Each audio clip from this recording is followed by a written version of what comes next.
എല്ലാവർക്കും നമസ്കാരം. വളരെ വിഷമത്തോടു കൂടിയാണ് ഞാൻ ഈ വീഡിയോ ചെയ്യുന്നത്.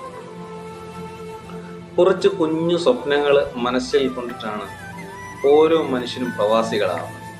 ആ സ്വപ്നം എന്ന് പറയുന്നത് അവൻ്റെ കുഞ്ഞു കുടുംബമായിരിക്കും. അവൻ്റെ അച്ഛൻ, അമ്മ, സഹോദരങ്ങൾ, ഭാര്യ, മക്കൾ, മക്കളുടെ വിദ്യാഭ്യാസം, മകളുടെ കല്യാണം, മകൻ്റെ കല്യാണം, ഒരു കുഞ്ഞു വീട്. ഇതിൽ കൂടുതലൊന്നും വലിയ ആഗ്രഹങ്ങളുണ്ടെന്ന് എനിക്ക് തോന്നുന്നില്ല പ്രവാസികൾക്ക്. ആഗ്രഹങ്ങളെല്ലാം സാധിച്ച് എത്രയും വേഗം നാട്ടില് വന്ന് കുടുംബത്തോടൊപ്പം ജീവിക്കണമെന്നാണ് ഓരോ പ്രവാസികളുടെ ആഗ്രഹം. പക്ഷേ ഈ സ്വപ്നങ്ങളൊക്കെ സാധിക്കുവാൻ വേണ്ടിയിട്ട് പ്രവാസികളാവുന്ന സമയത്ത് 1 വർഷം, 2 വർഷം, 3 വർഷം ഒക്കെ ജോലി ചെയ്തിട്ട് നാട്ടില് തൻ്റെ ഉറ്റവരെയും ഉടയവരെയും കുഞ്ഞുമക്കളെയും കാണാൻ ബിംബി നിൽക്കുന്ന സമയത്ത് നമ്മൾ ടിക്കറ്റ് എടുക്കും. ഫ്ലൈറ്റ് ടിക്കറ്റ് എടുക്കുന്ന സമയം മുതൽ അത് പർച്ചേസ് എല്ലാം കഴിഞ്ഞ് നാട്ടിലേക്ക് പോകുവാനുള്ള എല്ലാ സാധനങ്ങളും പാക്ക് ചെയ്തിട്ട് എയർപോർട്ടിൽ ചെല്ലുന്ന സമയത്ത് വളരെ വലിയ സന്തോഷമാണ്. അതിനുശേഷം ബോർഡിംഗ് പാസ് എല്ലാം കിട്ടിയിട്ട് ആ ഫ്ലൈറ്റിൽ കയറിയിരിക്കുന്ന സമയമുണ്ടല്ലോ, തൻ്റെ ജീവന്റെ ജീവനായിട്ടുള്ള ആരെല്ലാമാണോ നാട്ടിലുള്ളത് അവരെ എല്ലാം ഒരു നിമിഷം മനസ്സിൽ ഒന്ന് കണ്ടിട്ട്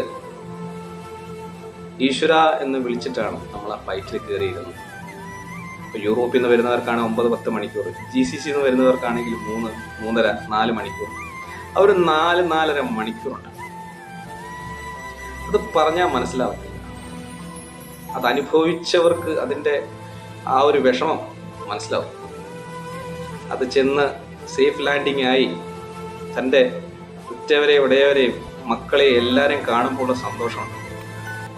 അത് വളരെ വലുതാണ്.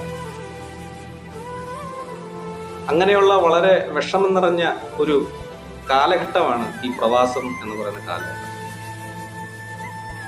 എന്നിരുന്നാലും ആ സ്വപ്നങ്ങളൊക്കെ സാക്ഷാത്കരിക്കുവാനും തൻ്റെ ഉറ്റവരെയും ഉടയവരെയും കണ്ടിട്ട് തിരിച്ചു പോകുന്ന സമയത്ത് ഇന്നലെ ഉണ്ടായ ആ വിമാന ദുരന്തത്തിൽ ഒരുപാട് ജീവനാണ് പൊരുങ്ങി.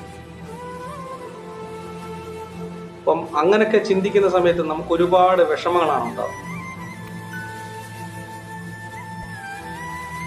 അതുകൊണ്ട് ഇനിയും ഒരിക്കലും ഇങ്ങനെയുള്ള ദുരന്തങ്ങളൊന്നും ഒരു രാജ്യങ്ങൾക്കും ഉണ്ടാവരുത് എന്ന ഒറ്റ പ്രാർത്ഥനയോടെ ഇന്നലെ ജീവൻ നഷ്ടമായിട്ടുള്ള എല്ലാവർക്കും എൻ്റെ പ്രണാമം.